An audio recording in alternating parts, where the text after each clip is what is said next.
Бауыржан әйелімен ажырасып, басқа қалаға қоныс аударған. Ажырасу себебі әйелімен тіл табыса алмаған еді. Оның үстіне әйелі ішімдікке әуестене бастаған. Бауыржан әзірге жас келіншекпен азаматтық некеде тұрып жатыр. Бірақ қызымен байланысын үзбейді. Алло. Қызым, қалың қалай? Сабағыңа бардың ба? Жақсы. Иә, бардым. Анаңың қалай? Не істеп жатыр? Жақсы. Жатыр. Дауысың салқындау ғой. Сабағыңнан екілік алып қалған жоқсың ба? Жоқ. Бәрі жақсы дедім ғой. Неге сұрай бересіз, аманбыз.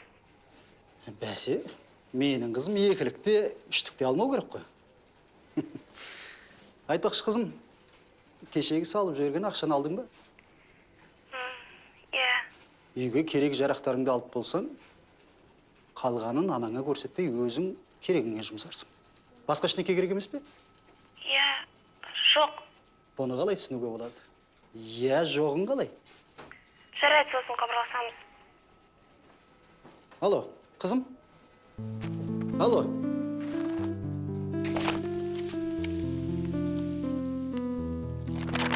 Айдана соңғы баспалдақпен көтеріліп, үйіне келгенде есіктің сығырайып ашық тұрғанын көрді.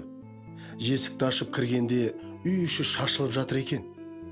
Суық ойдан қорыққан Айдана жалма-жан өз бөлмесіне кіріп, тығып қойған ақшасын іздей бастады. Бірақ ақша орнынан табылмады. Мам, қайдан келдің? Сабақтан. Неге есікті жаппағансыз? Кім? Мен бе? Жабық болатын. Есік аңырайып ашық тұр. Үйге ұры кірген сияқты. Неге олай дейсің? Менің бөлмем шашылып жатыр. Шашылса өзін шашқан шығарсың. Бізде ұрылайтын не бар? Ұрыларды ойлайсың. Анаңды ойламайсың ба? Кешке дейін әкеңді ойлайсың. Әкемді ойласам баяғыда әкемен кетіп қалшы едім ғой. Азын-аулақ жинаған ақшам бар, сол орында жоқ. Енді аяқ астынан қонақ кеп қалды. Ұят болмасын деп дастархан жайнатып жібердім. Онда тұрған не бар? Өмір қонақ. Қонақсыз ешқайда бармайсыз. Немене? Маған сөз қайтармақшысың ба? Бар одан да шашылып атқан бөлмеңді жина. Сөз қайтарады екен өзі. Одан да әкеңнен ақша алу жолын ойла.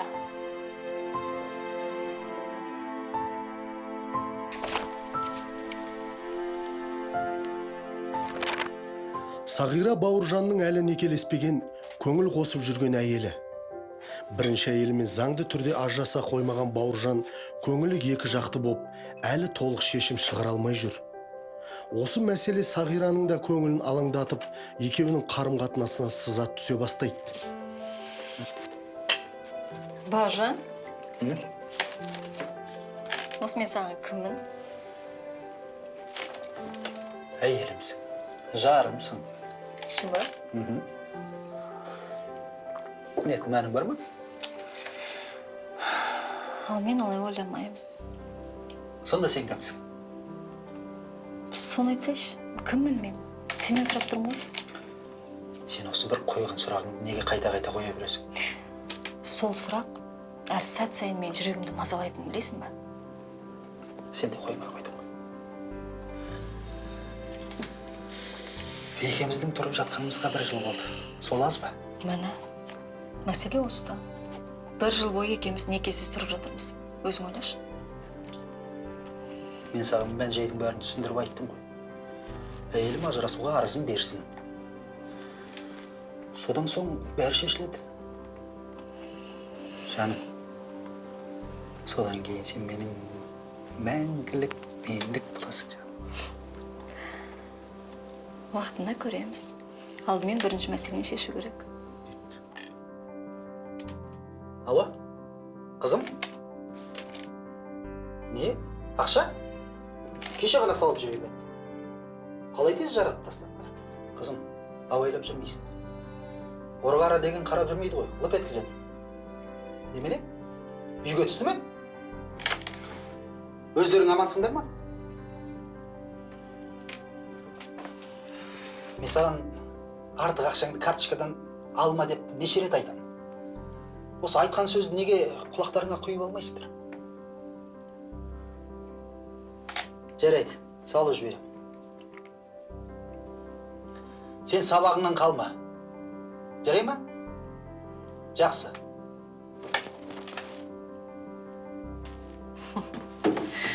Не болды? Әйел мен қызыңды ұрылап тонап кетіп па? Білмеймін. Солай дейді ғой. Сенен ақша сұрау үшін ол да бір жақсы айла. Құлдық екен. Менің қызым ондай құлыққа бармайды. Айдананың өзіміздің қолымызға кеп тұрмасақ болмайтын сияқты. Жетпеген сол еді енді. Мүмкін әйеліңді де көшіріп алып келесің. Бұның бәрі соның кесірі емес пе? Оның үстіне ол әлі ішімдікке әуестігін қоймапты. Айдананың болашағы мені алаңдатады. Сен бұдан бұлай менің қызыма күмәнмен қарауды қой. Ертең үйге келіп жатса қабағың шытпа. Көреміз. Егер шешесіне тартып кетпесе, әрине. Бірақ есінде болсын, баланы анасынан айыруға болмайды. Менің қолымда да байлап тұрғаны сол емес пе? Оның үстіне Айдана да шешесінен ажырағысы келмейді. Қайтеміз енді. Баланың көңілі деп жүрміз ғой. Осы үйде емін еркін ойнап күлмейтін болдық қой өзі. Бақытты күндеріміз әлі алдыда, жаным.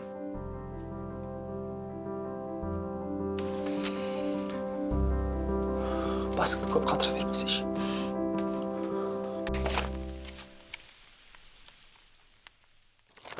Арада біраз уақыт өтеді. Айдана әкесіне қоңырау шалып, әр түрлі сылтауларды айтып, ақша сұрауын жиілете түседі. Бір күні Бауыржанға Айдананың мектебінен сынып жетекшісі хабарласып, қызының бір аптадан аса сабаққа келмегенін, телефондарының да байланыссыз жатқанын айтады. Бауыржан қызының жайын естіп, жолға дайындалады. Жұбайлар арасындағы кикілжіңнен ортада бала қиналады. Кейіпкеріміздің жағдайына келер болсақ, екінші рет үйленгісі келетін адамдар үшін бірінші отбасындағы қатынастар, әсіресе балаларын қимай екі оттың ортасында жүреді. Осындай жағдайда қиналып жүрген адамға жан-жақты қолдау көрсету керек. Бауыржан қызын іздеп қалаға барған күні әйелінің хал үстінде ауруханада жатқанын көріп, оған көмектесуге бел байлайды. Бірақ әйелі көп ұзамай қайтыс болады. Қызы Айдананың азып тозып кеткенін көріп, жағдайын ертерек келіп білмегеніне, бәрін ақшамен шешуге болады деген ойына өкінеді. Айдананы өзімен бірге алып кету үшін онымен сөйлеседі. Анаңның хабарын неге ертерек айтпадың? Мектептегі мұғалімнің хабарласпаса, мен ештеңкені білмес едім. Сонда сен сабаққа бармай өстіп жүре берейін деп пе? Білгенде не істер едіңіз? Ақша бергеннен басқа. Анам ауырып жатқанда қайдағы сабақ? Ал сол анаңның ауырып жатқанын неге ертерек айтпайсың, қызым-ау? Мен жүрмін ана жақта, ештеңкені уайымдамай, сенің қарның тоқ қойды. Ал сен сабағың қалды жайына. Ол мектепке мен барғым келмейді. Ол жерде мені бәрі жек көреді, шектетеді. Маған ондай ортаның қажеті жоқ. Мен де саған қажетім жоқ. Қой қызым, ондай жаман сөз айтпа. Ертең менімен бірге кетесің. Бұдан былай сабағыңды өзім қадағалаймын. Ал анаңа келіп тұрамыз. Жүре ме?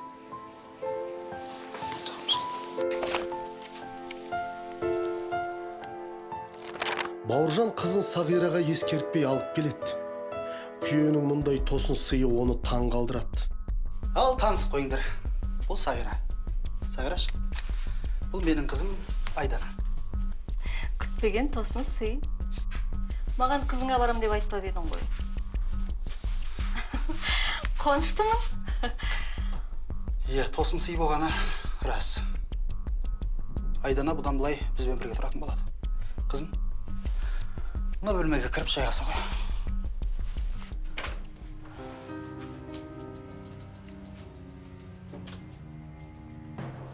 Маған осының бәрін алдын ала айтуға болмайтын беді, а? Неге хабарласып айтпайсың маған? Кіммін мен осы үйде? Сенің осы сұрақтарың қайтадан басталды ма? Алдымен не болғанын тыңдамасашы. Тыңдамаймын. Тыңдағым да келмейді, түсіндің бе? Қызыңды алып келіпсің бүгін. Ертең шешесі келеді артынан. Уайымдамай-ақ қой, ол ертең келмейді. Ауырып қайтыс болған.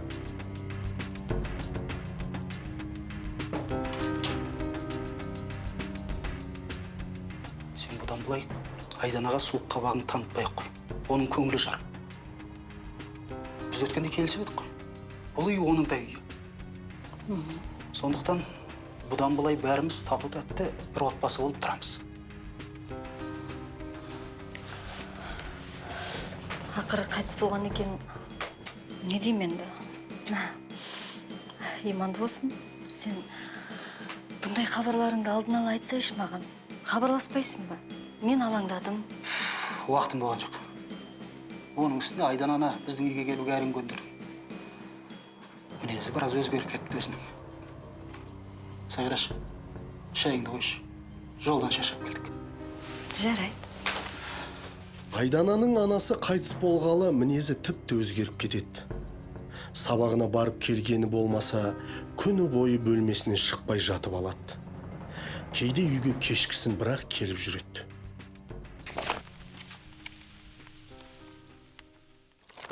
Ажырасқан әйелім қайтыс болғаннан соң қызымды қолыма алдым. Мінезі біраз өзгеріпті. Бізбен сөйлеспейді. Қазіргі әйелімнің де оған деген көзқарасы онша емес. Бұл жағдайда не істеуге болады? Сіздің кеңесіңіз керек. Ата-анасының біреуінен болсын айырылғаны оңай емес. Және де осындай ауыр жағдаймен өмірден өткен соң бұл ауыр соққы. Әрине, анасының орнын ешкім толтыра алмайды. Дегенмен үлкендер тарапынан қызға қолдау көрсетіп, оның көңілін аулау керек. Барлығыңыз бірігіп серуендеуге шығыңыздар. Үйде бірігіп жұмыс жасап, фильмдер көріп, тағысын тағы басқа әрекеттер жасап көріңіздер. Сонымен қатар, ең бастысы оның қайғысына ортақтасып, оның шерін тарқатуға мүмкіндік жасаңыз.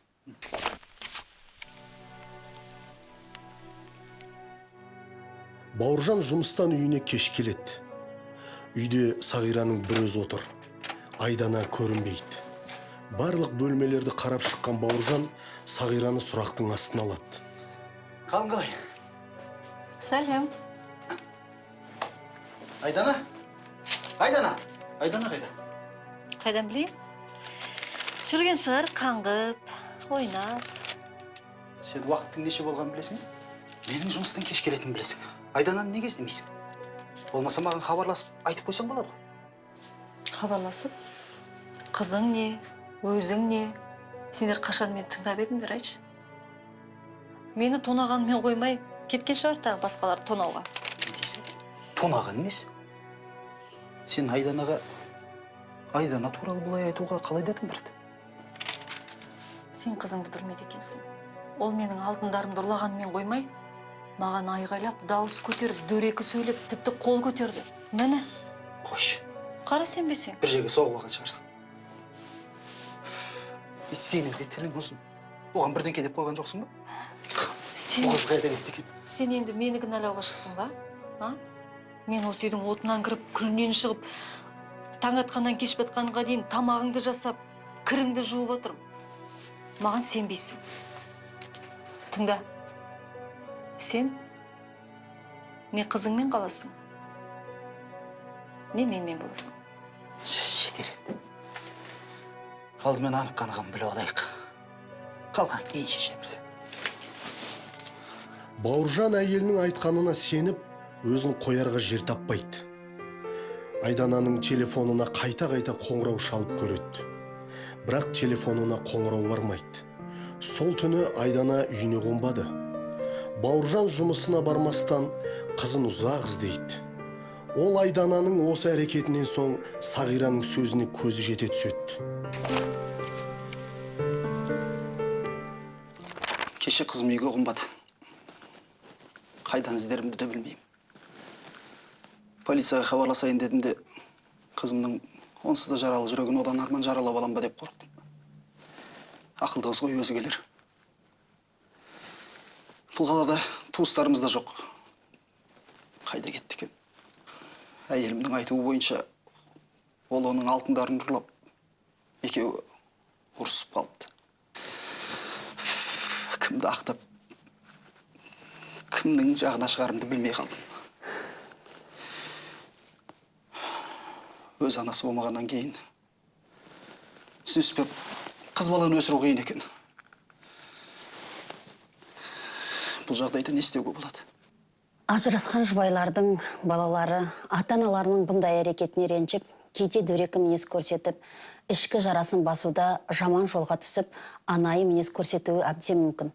Немесе ішімдікке салынған ананың балалары өз мақсатында өтірік айтып, ұрлыққа да баруы мүмкін. Дегенмен қызыңызды тауып, онымен ашық әңгімелесіңіз және оған деген махаббатыңыздың шексіз екенін, осы кейінгі болған жағдайда анасының қайтыс болғанына және сіздердің ажырасқандарыңызға оның ешқандай да кінәсі жоқ екенін айтып түсіндіріңіз. Қазір оған тек сіздің жылулығыңыз ғана қажет.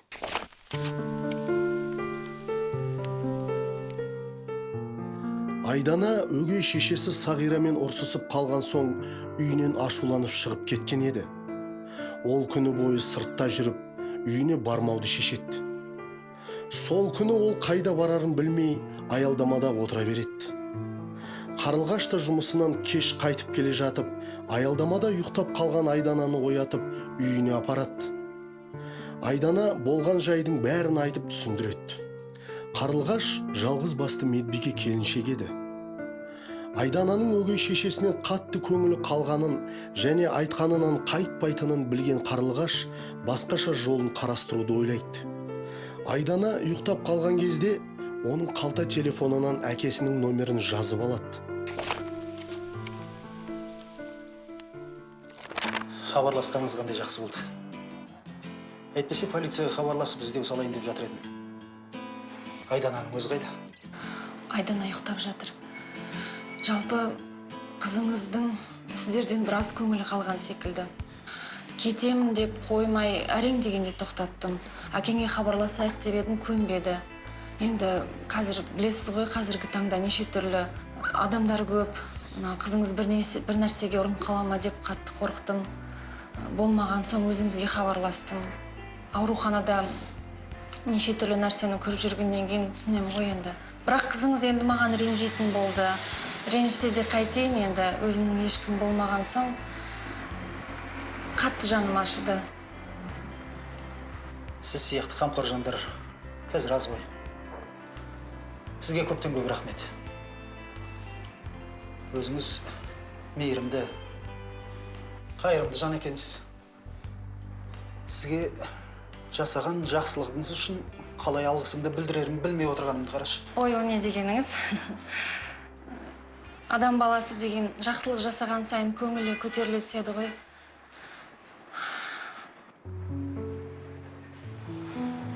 Сәлем әке. Айдана қызым, қой жаным. Жаным, осылай үн-түнсіз кетіп қалуға бола ма?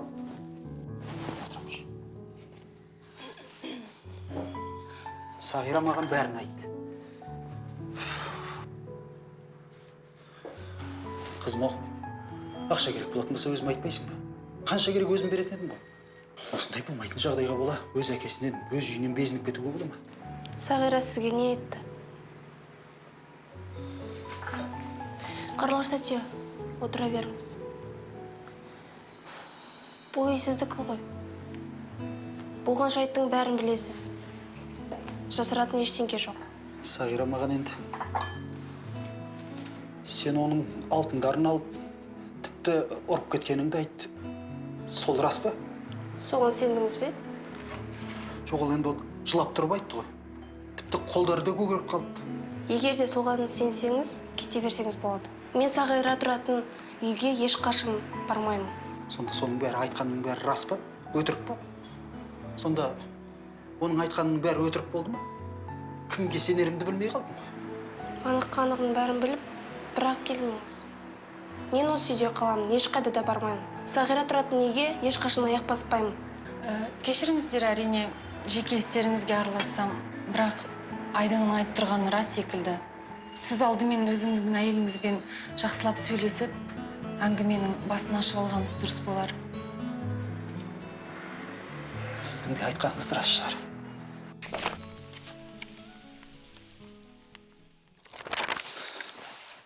Жаңа, қалайсың?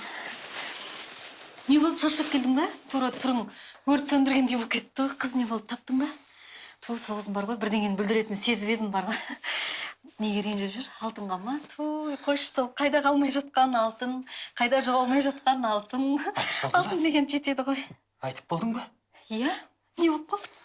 Жағдайын сұрасақ та жақпадық қой тегі. Айтып болсаң енді мені тыңда. Бүгіннен қалмай заттарыңды жинап үйді босат. Не? Босатқан нес? Қаршадай қызды далаға қуып шықтың. Өтіріктің арты бірақ тұтам екенін білмедің ба? Мен не? Білмей қалады деп ойладың ба? Сен сонда мені өтірікші, суайт, жалақор деп айтқың кеп тұр ма? Мен Айданамен сөйлестім. Бәрі айқындалды. Сымиян, сені де алдап соғайын деген екен ғой. Сен де сол қыздың сөзіне сеніп. Тілімді тартып сөйле. Сенімен кездескен кезімде сен тыңдай. Бұлай сөйлемеуші едің. Білесің бе, менің тілімді де, мінезімді де шығарған өзіңсің. Енді келіп қызың екеуің бірігіп алып, мені мына үйден қуып шығайын деп жатсыңдар. Солай ма? Оңбағансыңдар сендер. Осы уақытқа шейін саған сеніп келген мен ақымақ. 1 жыл бойы мені алдап келесің. Некені не қидырамыз, міне қидырамыз, қане? Мен саған жағдайында түсіндірдім ғой. Немереге қазбалай бересің. Сен де сол кезде басқаша сайрағансың. Ойбай, осы үйде екеуміз ғана тұрамыз. Көп бала шағамыз болады, бақытты боламыз. Қане соның бәрі? Енді келіп қызыңды маған қарсы қойып жатсың. Керек ет маған біреудің қызы. Енді менің қызым біреудің қызы болды ма? Сенің кім екеніңді енді білдім. Көрсеттің ғой өгейлігіңді. Қаршадай қызды жала жауып далаға қуып шыққан. Маған жасаған жақсылығың осы ма? Сенің де маған жасаған жақсылығың шамалы. Саған қор болған қайран жастығым. Бір жыл бойы қарап, күткенің үшін. Жұлқылама. Ұқтың ба? Енді көрмегенім сенің түрің мен, естімегенім сенің атың болсын.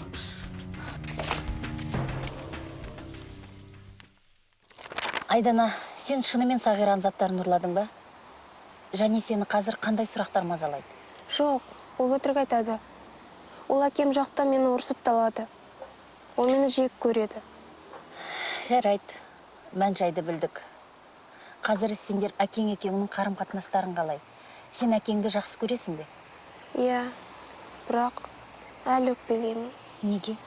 Не себептен? Ол анам екеумізді тастап кетті. Қиналғанда қасымызда табылмады. Әкең қазір қателігін түсініп, барын жасап жүрген жоқ па? Болар іс болды, өткенді өзгерте алмайсың. Әрине, анаңның орнын ешкімде толтыра алмайды. Бірақ тірі адам тіршілігін жасайды дегендей, менің ойымша саған жаңадан өмір бастау керек. Білмеймін, әкемнің ат үстіме түсіп жүргені рас шығар. Бірақ қарлығаш тетен жанында жүрген ұнайды. Мен оның жанында өзімді еркін сезінемін. Мүмкін сол қарлығаш тәтеңмен жиі кездесіп, араласып, көңіліңді ауларсың. Иә.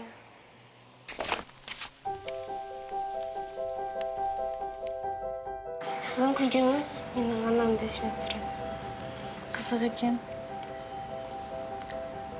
Анаңның жасы қаншада еді? 40-та болатын. Кейінгі кезде анам түсіме жиі кіреді. Мүлдем өзгеріп кетіпті. Әдетте ол маған жиі ұрсып, кейде ұрып та алатын. Қызық. Айдана, сен анаңды көп ойлайсың. Сен үйтіп өзіңді өзің қатты қинама. Сен әлі жассың ғой. Сенің қатарыңдағы қыздар тіпті әлі бала ғой. Саған қарасам, сен бір менің құрдасым, құрбым секілдісің. Ал анаң байғұс көзінің тірісінде саған бере алмаған мейірімін енді төген деген шығар. Мүмкін психолог та солай айтады. Сол күні сізді кездестіргеніме өте ризамын. Жан дүниесі жақын адамдар бірін-бірі магнит секілді тартады деуші еді ғой. Айдана, шыныңды айтшы, сол күні маған жолықпағаныңда қайтпекші едің? Білмеймін. Суға секіріп кетуші едім. Бірақ шешім қабылдадым.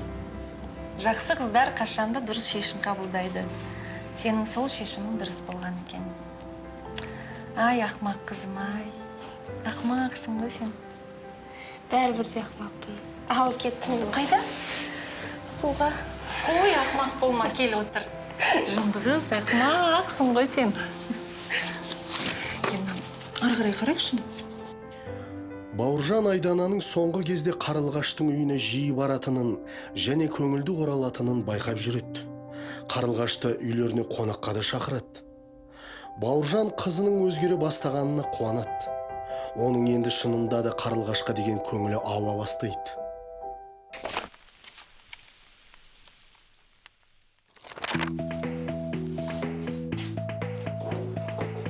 Саламатсыз. Ой, сәлеметсіз бе? Қалыңыз қалай? Келіңіз. Айдана қалай? Жақсы. Кішкене ауырыңқырап қалып едім. Дәрігерге көрінейін деп. Сіз осында жұмыс істейсіз бе? Иә. Айдана жақсы. Бүгін пысық қыз болып үйді жинап жатыр. Дұрыс. Айдана ақылды тентек қыз ғой. Сіз де оның асты үстіне көп түсе бермеңіз. Ол ондай кезден әлде қашан өтіп кетті ғой. Сізге бала көрінгенмен ақылды қыз. Байқаймын, сіз оны менен гөрі жақсы білетін сияқтысыз. Ол соңғы кезде сізге еліктейтін сияқты. Тіпті қылықтарына дейін ұқсап көреді. Ой, қайдағын айттыңыз ғой. Ол жай ғана құрбым. Құрбым? Иә, онда тұрған не бар? Қызық екен. Өткен жолы біз де солай келіскенбіз. Не деп? Достарша сөйлесеміз деп. Онда Айдананың досы көбейген екен. Құттықтап қою керек. Ендеше бүгін біздікіне барайық. Достығымызды атап өту үшін. Қойыңыз ұят болар. Сіздердікіне бара берем бе? Одан да сіздер менікіне келіңіздер. Жоқ, ұсынысты бірінші мен айттым. Сондықтан біздікіне барамыз. Оның үстіне Айданаға тосын сый жасайық. Біз барамыз дегенше Айдана үйді де жинап болып қалатын шығар. Жарайды. Жақсы, онда мен сізді сыртта күте тұрайын.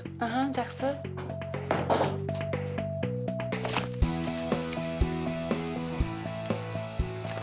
Бауыржан қызын психологпен сөйлестіріп, ақыл кеңесін тыңдағаннан кейін Айдананың жүзіне күлкі ұялай бастайды. Қарлығаштың жайдары, жұмсақ мінезі Бауыржанға да, Айданаға да қатты ұнады. Үшеуінің арасындағы рухани жақындық олардың отбасын шуақты күндерге бөлей түседі. Қарлығаш пен Бауыржан көп замай үйленіп, бір жылдан соң олардың шаңырағында кішкентай сәби дүниеге келеді.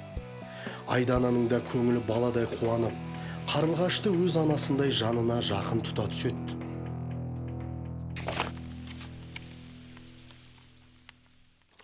Тірі адам тіршілігін жасайды. Тек оған уақыт пен қолдау көрсететін жақын адамдары керек. Әрине, отбасындағы ананың орнын ешкім толтыра алмайды. Мейірім көрмеген баладан қайырым күтпе дегендей, баланы махаббатқа бөлеп өсіру керек.